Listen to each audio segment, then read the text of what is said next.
Greetings, Earthlings! Today I'm back with a review of another stupid expensive dynamic microphone. So today we are looking at this guy, the Sennheiser MD441u, which was originally released in the 70s, and if you do want to pick this guy up, I don't even want to say it because it makes it so real. It's $900. If you do want it, I'll throw some links down below. And currently the microphone is set completely neutral. I don't have the high pass or the high boost enabled, and I have it connected to the 2i2 2nd gen, input gain set at about 4 o'clock. Not going to do any post-processing, but I may boost it in post, so check the doobly-doo to see what I diddly did. Now let's talk about what comes in the box.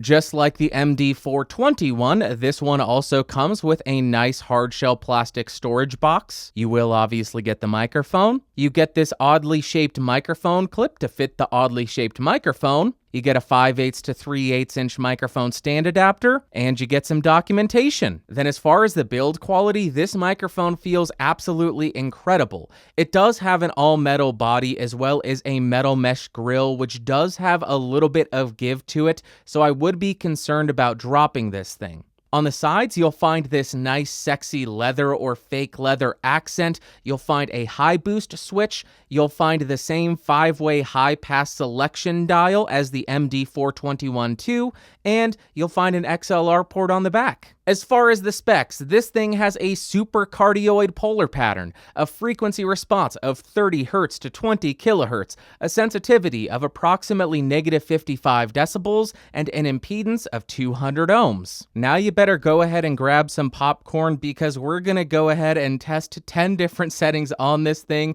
and see how it sounds in each of them. This is how the microphone sounds when it's completely flat. This is how the microphone sounds with the high pass filter set to position 2. Now we're on position 3, and this is how the microphone sounds. Position 4, and this is how the audio sounds. And finally, we are on the most extreme version of the high pass filter, and this is how the audio sounds. Now the high pass filter is completely turned off, but I have enabled the high boost, and this is how the microphone sounds. This is how it sounds with the high boost on and the high pass filter set to position 4. Now we're at position 3 with the high pass filter and the high boost is turned on. This is position 2 of the high pass with the high boost turned on. And finally, we are on position 5 of the high pass filter with the high boost switch turned on. Okay, right now I'm spinning around the MD441u to show you the off-axis rejection and coloration. We'll slowly move back to the 180 degrees section, show you what it sounds like from the rear.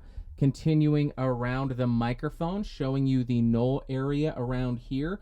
And then we'll go to the second 90-degree angle, rotate, and end at the front of the mic. Since this could be used as a handheld microphone, I'll go ahead and pass it back and forth between my hands in the completely neutral or flat mode. And now I've set this to the most extreme version of the high pass filter, and I am showing you the handling noise again. Now I'm typing on a keyboard with Cherry MX Blues to see how much of my voice versus how much of the keyboard it picks up.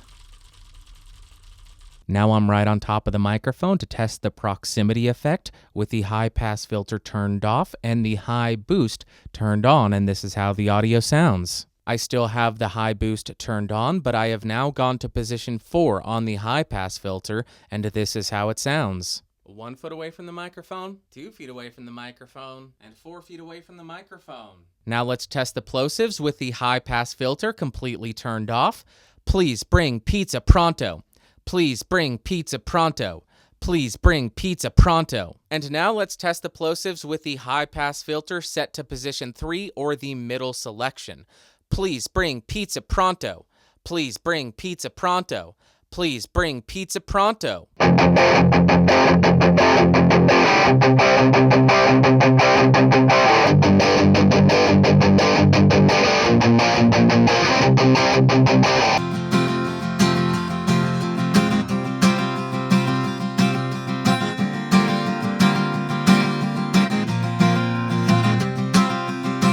I've got nothing to sing about. All that I can say is words are hard today.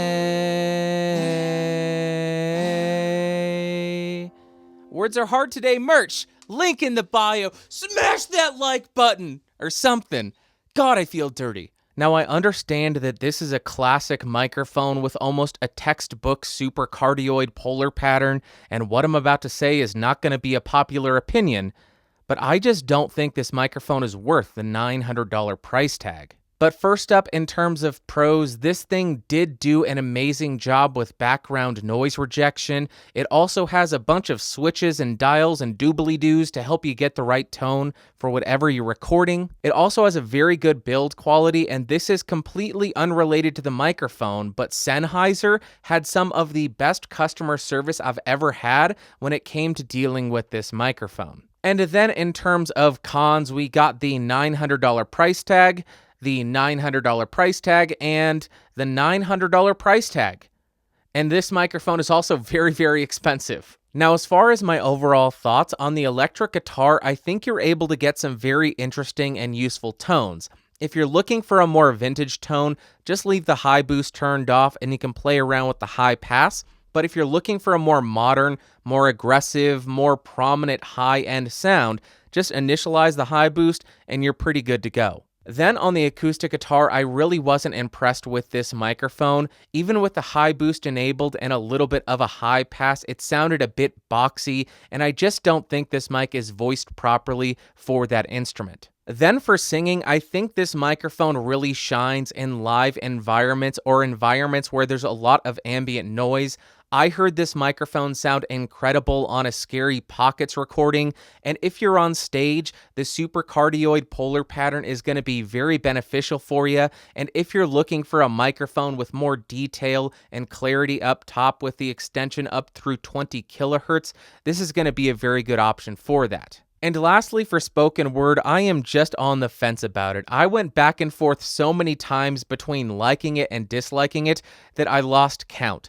It was just very difficult for me to get a tone that I liked out of this thing. If I left the high boost off, I was able to get a more natural and smooth sound, but that sound was also a little bit more nasally than I would have preferred. But on the other hand, when I did enable the high boost, it starts to sound a little bit artificial, much like the MD441 did. And now, would I recommend this microphone? It's hard to say, but only kind of. First up, if you're doing voiceover or any kind of spoken word, I really just wasn't impressed with this microphone. It sounded a bit too nasally, or if you do enable the high boost, it starts to sound artificial, which is definitely not something you want in a professional voiceover recording. But if you are looking for a vocal microphone for live situations or loud environments, I think this microphone could perform pretty well there, mainly due to the super-cardioid polar pattern, the extension up through 20 kilohertz, which gives you a little bit of added detail, and the versatility of the high pass as well as the high boost.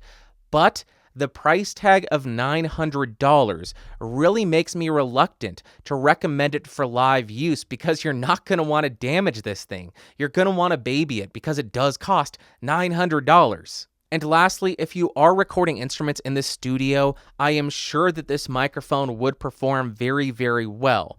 But I don't think that this microphone really does anything that a couple of cheaper microphones couldn't do. Alright guys, that's going to do it for today. I would love to hear from you guys though. Do you agree with my assessment of this microphone that it might just be a little bit overpriced, or do you think that this is 100% worth the $900 price tag? If you found this video fun, interesting, or helpful, go ahead and give me a thumbs up. If you hated it, thumbs down. Want more videos, you can subscribe to me, logo beneath me, and also click that bell button. If you want to help me recover some of the money that I used to spend this microphone, you can buy a Words Are Hard shirt, or you can become a member by clicking the blue join button down below. And I will see you all next time. Thanks for watching. Thanks for listening. Bye.